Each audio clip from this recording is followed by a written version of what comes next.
Disabilities have been represented in many different ways in art history, and I'd like to think that we're becoming more respectful of special needs or disabled. We don't say crippled anymore, and in any case, there's definitely um, some. We have a ways to go, but we'll get there. I did work for 13 years for a rehab institute teaching art. And I also worked for Easter Seals for 5 years as well. It was concurrent. They were really close to each other. And in any case, and I have a great love of special needs. I've also taught K through 12 as the special needs district sub for 3 years. There was only a few of us that were willing to even do it. So I had um, all the substitute teaching that I needed. So it was a great introduction to teaching, and I did it while I was in grad school, and it was really quite perfect because if I was too overwhelmed, I said no, I couldn't make it that day. But in any case, I guess I have a special love for special needs, and so here are a number of them, and it's probably a lecture that will be expanded on in the future. By all means, if there is one that you find interesting, I'll post it. I'll put a place for it in on Canvas. Giuseppe or Jose de Ribera, the Clubfoot, also known as the Club-Footed Boy. That's another title, and this is at the Louvre. And this young boy looks very happy. They don't always look that way. Often they look very, very somber, very, very pitiful and sad. And this doesn't have that, which I think is interesting. But even so, um, uh, he has definitely given him personality, individuality, and he's certainly, I don't think that he's making fun of him at all. And I think that's one thing that I find appealing about this work. He's painted him as if he were a nobleman or a saint. He has dignity, cheekiness is a good word, and has been made monumental, large. The perspective is low. We look up to him, which that's unique in itself. His crutch jauntily slung like a rifle over one's shoulder. He poses like a proud prince hunting. Um, he embodies swaggering Baroque grandeur. And this is from Disability Arts Online, which I found was a really interesting site if you want to explore further. And the paper that he's holding says, "Give me alms for the love of God." And so the equivalent of his cardboard sign that you see as you exit the freeway, I guess. Um, I should say the modern day equivalent.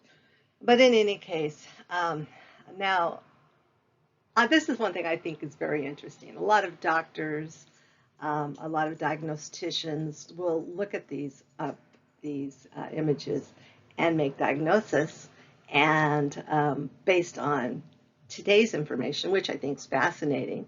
And I certainly do not even understand all of this, but I know that I actually have a few doctors in our class, so hopefully they can explain it all to us. But in any case, it was also known as the dwarf. And in any case, he is shown with right-sided spastic hemiparesis with a flexed wrist and extended elbow and an equinovarus deformity of the right foot and ankle. There's evidence of a right-sided hemihyplasia with a shorter arm length and smaller girth of the right leg. With his left hand, he carries a crutch over his shoulder and holds a small piece of paper. So in any case, the paper, some believe, suggests mutism, but not necessarily. So in any case, I thought that was really, really interesting. And again, I know some of the people that are in the medical field in my classes might appreciate that as well. Polykleitos Dorophoros. Polykleitos Dorophoros is epic in art history. It is like considered the perfect form. Of course, the Greeks loved the heroic nude. And so they also placed a high value on symmetry, balance, individualism, humanism. And so all of these things were certainly developing with the Greeks, particularly humanism, and this idea of the importance of the individual. And so in any case, this is a marble copy of a bronze original. The bronze original was probably melted down and weapons were probably made from it. So we do know of Polycletus' work through these Roman copies of Greek originals. You see that phrase a lot. And again, what that largely means is the Romans were copying it because they just thought it was great, and then the original was lost, and so we have the Roman copies, which sometimes are as good, sometimes not, but in any case. So Aristotle believed, as did many in ancient Greece, that men were the most highly evolved beings, and women were an evolutionary step below, representing the first step along the road to deformity. Aristotle recommended euthanasia for deformed children, writing, "Let there be a law that no deformed child shall live." And this was not unusual. The Spartans used to dispose of any child that was deemed less than perfect or less than healthy by dumping them off a cliff. I mean, yeah, it was brutal. And so just really, really even hard to imagine.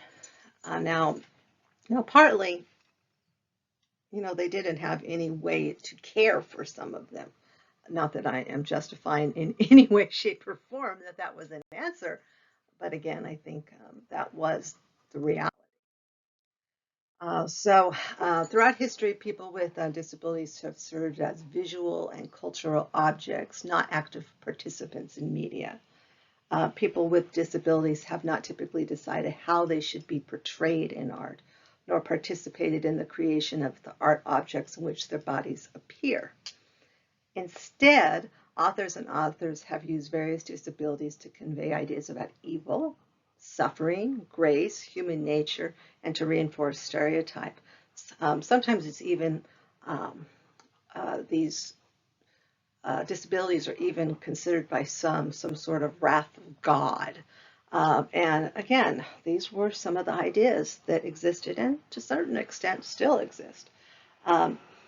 And the second image is Charles Stratton in a promotional still for 1932 for the film Freaks. And I'd used the word freaks in parentheses. Of course, we do not use labels like that. It's not a nice label to use. The Getty actually, I think, owns the archive of the movie, but the movie was really controversial. Out of the 90s plus minutes that were shot, about 30 minutes were edited out, and it was played to mixed reviews. And I guess it's become kind of an unusual cult classic. You can actually see snippets of it on YouTube, which are kind of horrifying. I think I put one little short clip on there as well, and it really does kind of show some of the stereotypes that people hold about these freaks, which were often in the circus, often for entertainment. Often families would actually give their children to the circus. And then here we have a visiting card that these are heavy hardboard cards that would have been shared with family. They would have been expensive to produce, but these were, well, I actually have a number of them from our family that I actually saved when my husband's 93-year-old grandmother passed away. And they're pretty cool. These old pictures that were definitely something that people would write notes to friends and send them. So they were really quite interesting. So the disabled were often considered freaks. Parents would often sell their child, like I mentioned, sign them up for the freak show, and they would certainly be ridiculed and exploited for the rest of their life unless they could find another means to make money. Tall people were a particular draw at the freak show, which I thought was interesting. I wouldn't have come up with that readily. I mean, being a fairly short person, I think that's interesting. Um, yeah, but just absolutely wild.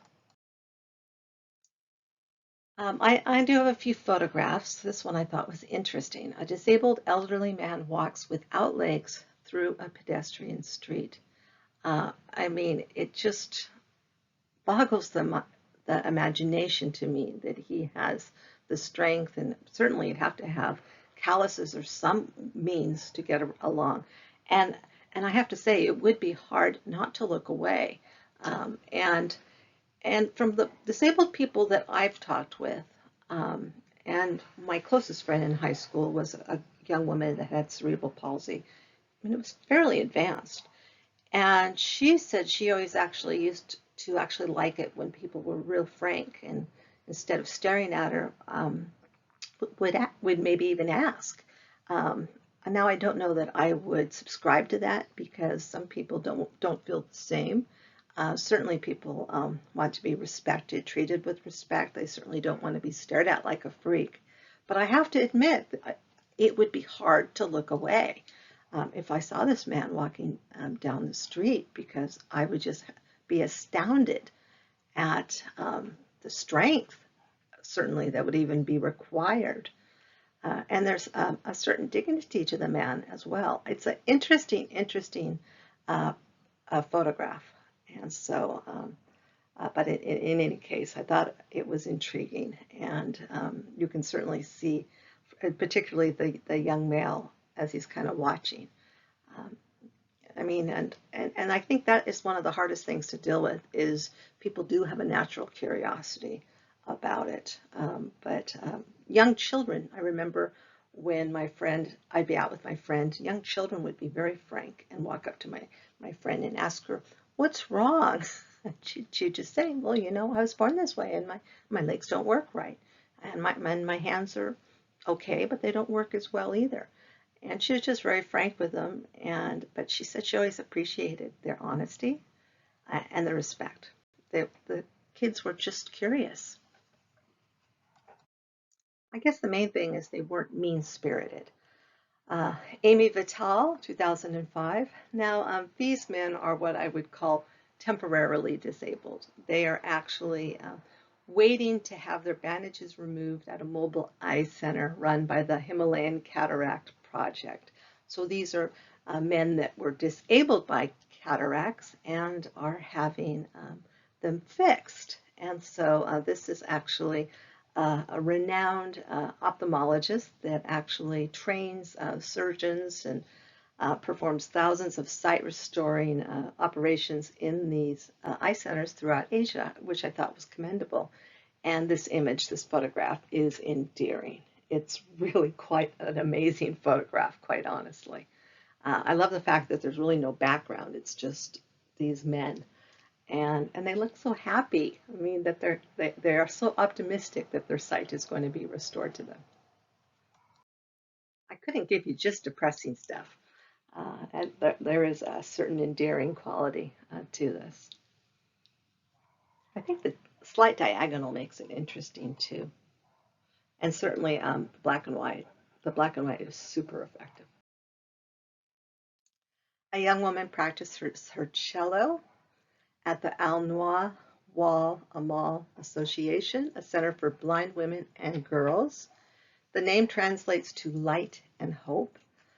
The association runs two orchestras with roughly 35 members in each, which have performed across Egypt and abroad. And this is by the photographer Fernando Moleres, 2000. And anyway, it's an interesting photograph. And look at her long fingers on the other uh, the hand that is resting. You can just see the musculature. There is a long history of interest in the other, those who are different, not mainstream. Today, leprosy is fairly rare and it is treatable. And this is Christ and the Ten Lepers, a Montreal Cathedral mosaic, 12th century, and the kind of polka dotted effect of the lepers. It's kind of hard not to giggle, but it's also the dimensions are cool, the colors are rich, but we've come a long way. Leprosy was a major, major problem, and it is treatable today. So here is your fun fact for today. You do not want to handle armadillos if you're ever in Texas. I know that sounds weird. I thought it sounded weird. I actually checked it, several sources. Yes, they actually can carry the bacteria that causes leprosy. Stay out of places where you find armadillos. One patient who developed leprosy had been clearing overgrown wild land where armadillos had been found for more than 20 years. Another woman gardened in her backyard where several armadillos lived. If you noticed any change to your skin, see a board-certified dermatologist. Go figure. So again, I don't think there's any around here, but again, if everyone travels now, so good to know. And then, because of the magic of Photoshop, and one of my friends said, you really should have somebody Photoshop a picture of an armadillo added to that medieval work. And so, well, my daughter has 3 years of art school, and she very nicely did it for me. So yes, and we even have them kind of a medieval style of armadillo, which I thought was pretty cool. So anyway, not being sacrilegious, really. I just, yeah, it's one of those unusual facts. So go figure. Miracles of Christ, the healing of the 10 lepers. This is a detail. It's from a Byzantine mosaic. Byzantine art is often gold, yellow, cobalt blue. These are kind of the typical colors that's actually used in Byzantine art. I actually had a whole semester of Byzantine art. It was one of the best classes I ever took. The professor had a really strong accent. It was very, very difficult to understand her for the first month, but after I developed an ear for her voice, it was fine. But leprosy, again, does exist, but it is treatable, which I thought was optimistic. The detail of this is amazing. The combination of the mosaic juxtaposed with the lepers is pretty intriguing as well. So what is leprosy? Again, we don't really talk about it anymore. It's an infectious disease that causes severe disfiguring skin sores and nerve damage. It's been around since ancient times. Outbreaks have affected people on every continent. People would be isolated, put into leprosy colonies, also known perhaps more so today as Hansen's disease. And it's apparently not that contagious, but they didn't know that then. You can catch it only if you come into close and repeated contact with nose and mouth droplets from someone with untreated leprosy. Children are more likely to get leprosy than adults. And this I thought was just absolutely a fascinating image. This is Andrea Mantegna's Virgin and Child.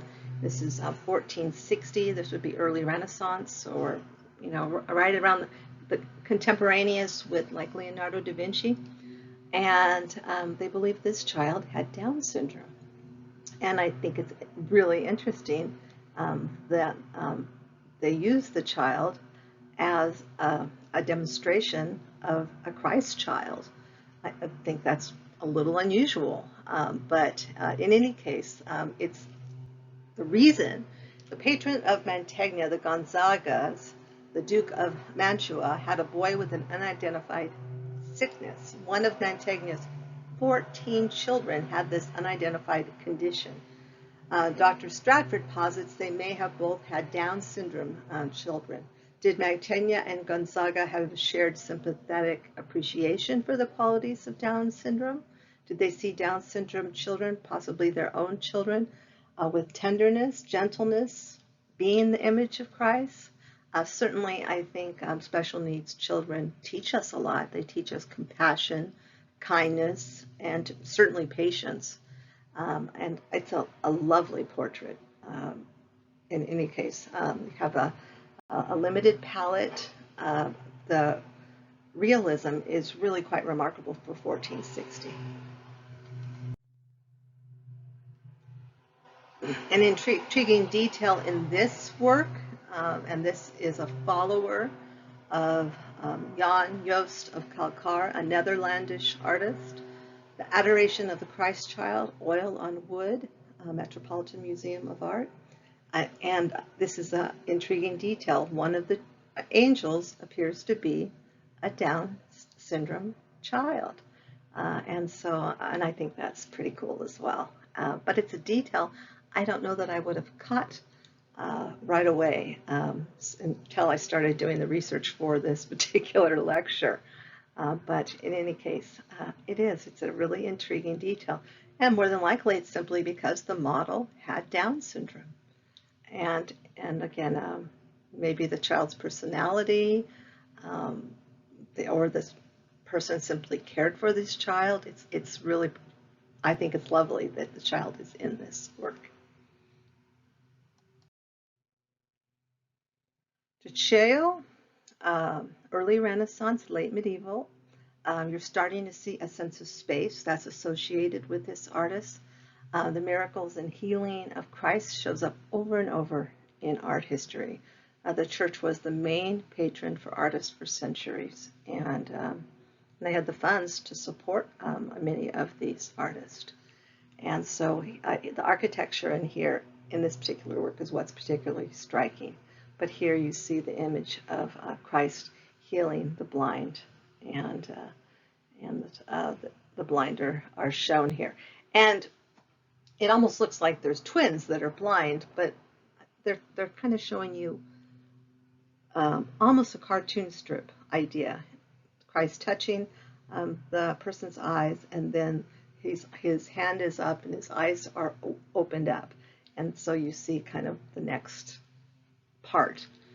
So it's basically, I mean, I think in today's world we would probably kind of draw a line there to make that clear, but it's very interesting.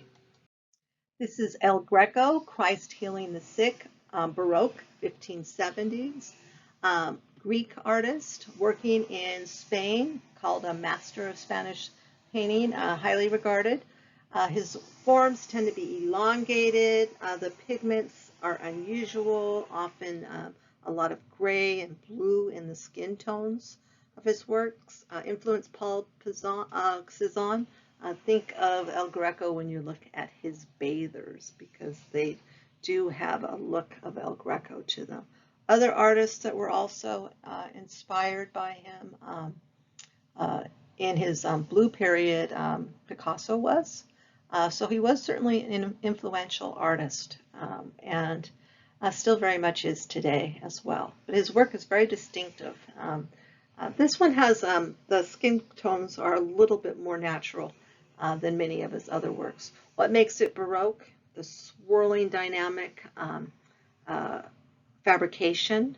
There's a lot of movement to it. It still looks Renaissance in that it looks back to the classical past. You have the classical architecture in the back. But as far as all the activity, and here, of course, you have Christ healing a blind person. Here you definitely have the Baroque as far as it being dramatic and interesting, and tons to look at. That's, again, part of the Baroque.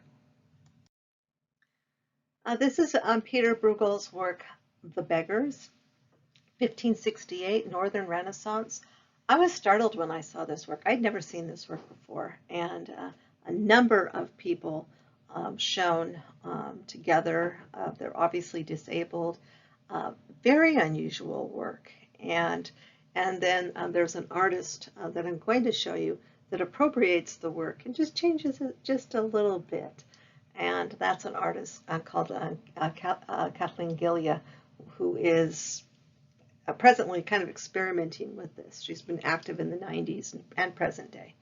She's a contemporary artist, originally a restorer, and she just made a few changes to it. But I was so startled by this. This is really, really a different artwork. Here's a detail of it so you can get up close to it. Scholars have suggested the scene may allude to the Copper Mondag, the feast day of the beggars held annually on the Monday after Epiphany. Like carolers at Christmas, the beggars would sing and collect alms, money, food.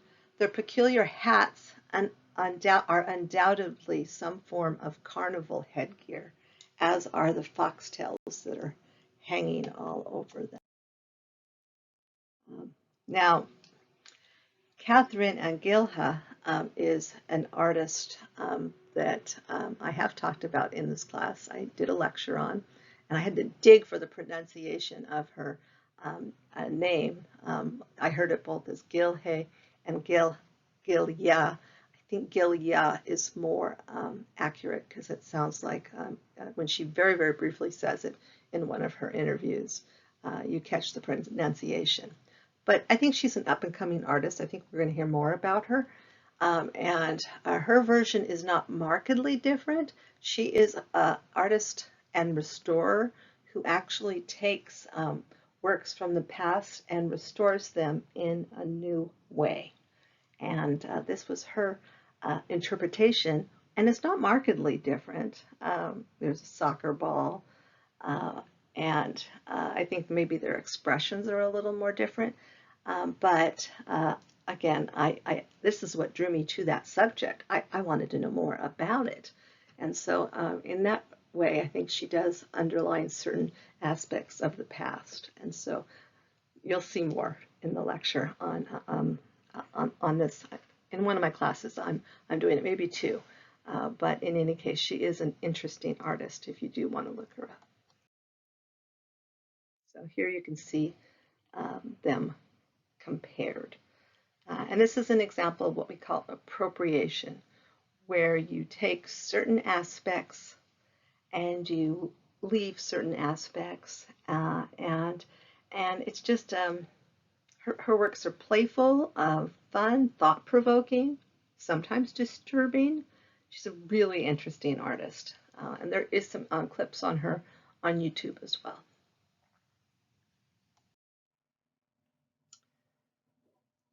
So this is an example of appropriation. Appropriation is when an artist copies part of a work and changes it enough that it is not exact. We appropriate art in all different types of ways. This is an appropriation where people actually did posed in the robe in front of the artwork, and the visitors were actually invited to pose as if they were Camille Monet in Japanese costume. And Camille Monet was not a blonde. She's actually wearing a wig. And here you see a young woman posing at the Boston Museum of Fine Arts in front of the famous La Japonaise. And that, of course, had a strong Japanese influence. Monet and the Impressionist and the Post-Impressionist were very influenced by it. This became a really big issue because some visitors were very upset because Japan didn't necessarily wish to be opened in the mid-1800s. And so Boston Museum of Fine Arts really came under fire when they did this. So the museum's college ambassadors were on hand to help museum goers dress up and invite people to wear kimonos as a way of getting into the spirit of the exhibition. And so here you can see, indeed, that's happening. And then you can also see people that are protesting it as racist and imperialistic. And I can actually see both sides of this. on one hand, people are learning about the Japanese culture, they're learning about Monet, but on the other hand, yes, it is also part of history where the United States aggressively opened up trade with Japan, and so it was an imperialistic, colonialistic event in history. So in any case, so they ultimately discontinued it because, again, in the spirit of the world right now, and it was just necessary to cancel it. And again, I can truly see both sides of this conflict. But the Boston Museum of Art did ask did apologize. So again, the resumption of trade, of course, was not a neutral event. It was the result of imperialistic expansion and came only after Commodore Matthew Perry threatened to burn Japan's capital to the ground. So yeah, not really great. So, and this is a hot topic right now in art history, the decolonization of art, and again, it continues to really be a hot topic. So this Monet's canvas exemplifies a trend known as Japanism, in which European aesthetes became infatuated with all things Japanese. Completely true. After the Meiji Restoration, Western culture was just fascinated with Japan's style. And so it did get incorporated into Impressionist art, and it also was incorporated into American Impressionism into the 1900s as well. Performance artist Lisa Bufano. She's an award-winning performance artist who recently performed a dance work to a packed house in New York. She is a double amputee. Her legs and fingers were amputated when she was 21 after a severe staph bacteria infection, shutting off blood flow to her limbs. The loss of her legs has not kept this Boston-based artist from moving. At 34, she runs several miles a day on high-tech carbon fiber prosthetic legs that look like big C-shaped springs. And so for a while, she was doing really impressive work and really mesmerizing. And so this is a performance artist that has definitely adapted to her disability. My eye has always been drawn to abnormal forms. It's just that now my tool is my body. I'm still animating a form, but it's my own form. Here you can see some images from her works. Okay. This is another Peter Bruegel work. Peter Bruegel, the elder, the blind leading the blind. And this is distemper on linen and canvas. Distemper is an early form of whitewash, also used as a medium for painting, often made from powdered lime or chalk and sizing. So it's gelatin-like. So it's a little bit different of a medium. And so the details in this is really quite interesting. Here you see again the depiction of a number of blind people, and then also with the walking sticks as well. And of course, the blind leading the blind is also a phrase, a moralistic phrase that sometimes you don't want to follow someone that doesn't know what they're doing. So it has a dual meaning, and these parables and these sayings were very much part of culture in this time period. It was something that Bruegel did communicate in his art. This is Velázquez, Diego Velázquez, portrait of Sebastian de Mora. It's pretty famous. And Philip IV was very attached to people with restricted growth. There were many of them in his court.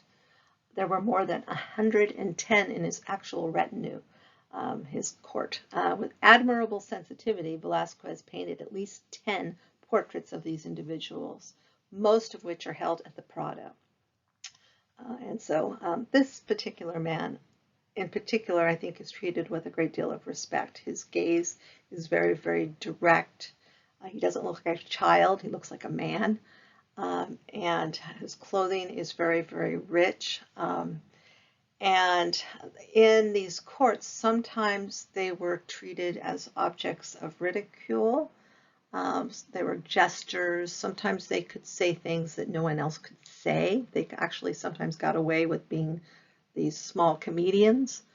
But you do sense that Velázquez is giving him a great deal of respect. So you do sense that he did have that kind of role in this culture. So it would be interesting to know the truth.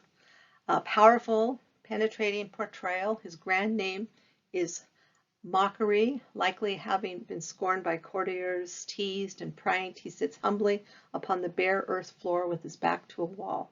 His short legs and foreshortened feet extend out toward the viewer, but we do not look down at this gesture attended, but eye to eye, as an equal, as he is shown from a low vantage point.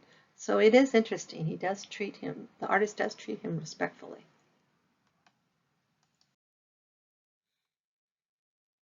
So he wears a rich smock of rose-colored velvet with a lace white color. Look at the detail of this transparency of that white paint. His fists are tightly clenched into balls, gripping his belt. The eyes are just absolutely mesmerizing, just great. This is not a man to be trifled with. He's inscrutable, gazing, dark eyes blaze with intelligence. I agree completely.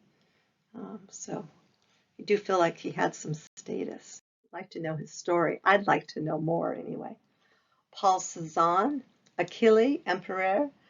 This was Cézanne's friend, and he was also an artist. He lived in Aix-en-Provence, and the two men met in an artist studio in Paris in the 1860s and were close friends for over 10 years. And here we have a work by Paul Cézanne. It's not a work I was familiar with, but you can certainly see his underdeveloped legs. And then there's also a photograph, not a terrific photograph, but at least you have a sense of what he looked like. So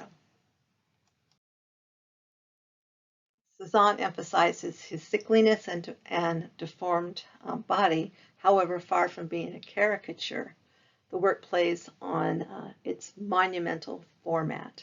The frontal view, the majestic chair, the ostentatious inscription, echoing Ingres's Napoleon eye on the imperial throne, right down to the pun Emperor, Emperor. So the head of Achille Emperor. Look at his long hands too. Very, very distinguished, but really intriguing. This is more contemporary. Dadu Shin, a digital artist. In addition, I have included some clips on disability in the arts and how it's used. And again, I did teach the disabled special needs adults for a number of years, and then I also taught special needs children in the Saddleback School District as well for 3 years as a substitute teacher. I learned a lot, and again, I like it when art is respectful, but also engaging, and I think you have that in some of these images.